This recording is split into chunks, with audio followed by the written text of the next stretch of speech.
आज ना मुझे शाम 5 बजे ना क्रेविंग हुई पूरी के साथ हलवा खाने की। और आपको पता है शाम के टाइम कहाँ से पूरी मिलनी है और कहाँ से हलवा बनना है। तो मैंने सोचा क्यों ना मारिया आज जो है ना खुद मैं पूरी बनाती हूँ और ज़बरदस्त बनेगी और जो है खुली बन जाएगी, सब जो है इंजॉय कर लेंगे। मुझे बेसिकली हमेशा पूरी हलवे के साथ अच्छी लगती है या चाय के साथ। अगर मैं ब्रेकफास्ट में बाहर से भी मंगाऊँ ना तो मैं हमेशा चाय के साथ इंजॉय करती हूँ। मैं जो चने वाली होते हैं ना लवर, में वो नहीं हूँ। खैर, आज मैं आप सबके साथ ऐसी रेसिपी शेयर करने वाली हूँ, सारे टिप्स एंड ट्रिक्स शेयर करूँगी कि आप घर में पूरियाँ बना सकते हैं और बहुत मज़े की बनेगी, खस्ता बनेगी।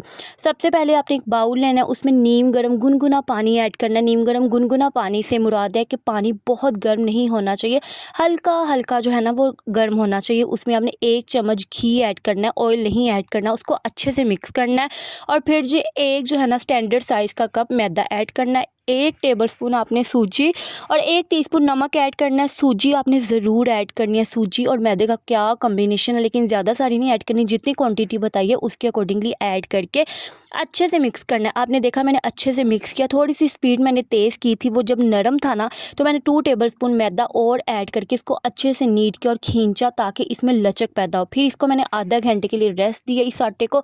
फिर मज़ीद मैंने इसको जो है ना नीट किया। नीट करने के बाद छोटे छोटे पेड़े बनाने, बड़े बड़े पेड़े नहीं बनाने, वरना पूरी जो है अंदर से कच्ची रहेगी और मोटी बनेगी। जितने छोटे पेड़े बनाएंगे उतने क्रिस्पी बनेगी, खस्ता बनेगी। फिर एक प्लेट ले ली जिसमें मैंने पूरी के पेड़े बना के रखने थे, उसको ग्रीस किया। देन पेड़े बनाकर प्यारे प्यारे ऊपर से घी लगाकर इसको मैं 1 घंटे के लिए रेस्ट दिया। 1 घंटे का रेस्ट देंगे, क्या कमाल पूरी बनेगी, बहुत डिलीशियस बनेगी। मेरे कहने पे एक बार मेरी इस रेसिपी को ट्राई करें, आप इस पूरी को बनाने में मजबूर हो जाएंगे। फिर हमने हैंड्स को जो है ना घी से ग्रीस करके इस तरह से पूरी बनानी है और अच्छे से ऑयल या घी को गर्म करना है और फिर गर्म गर्म ऑयल में आपने पूरियाँ ऐड करते जाएं। दोनों सेकंड से चंद सेकंड्स के लिए कुक करें। अगर आपकी फ़र्स्ट पूरी जो है आप ऐड करते हैं और वो फूली नहीं है तो कोई बात नहीं, नो इशू, क्योंकि कभी कभी घी जो है ना उस टेम्परेचर पे आने में टाइम लगता है। जब हम लोग फ़र्स्ट पूरी ऐड करते हैं तो फूलती नहीं है, इससे कोई इशू नहीं होता। अगर हम इस तरह से पूरी बनाएं, आपकी पूरी बाहर से खस्ता बनेगी, अंदर से नरम बनेगी, बिल्कुल भी ठंडी होने के बाद सोगी नहीं होगी।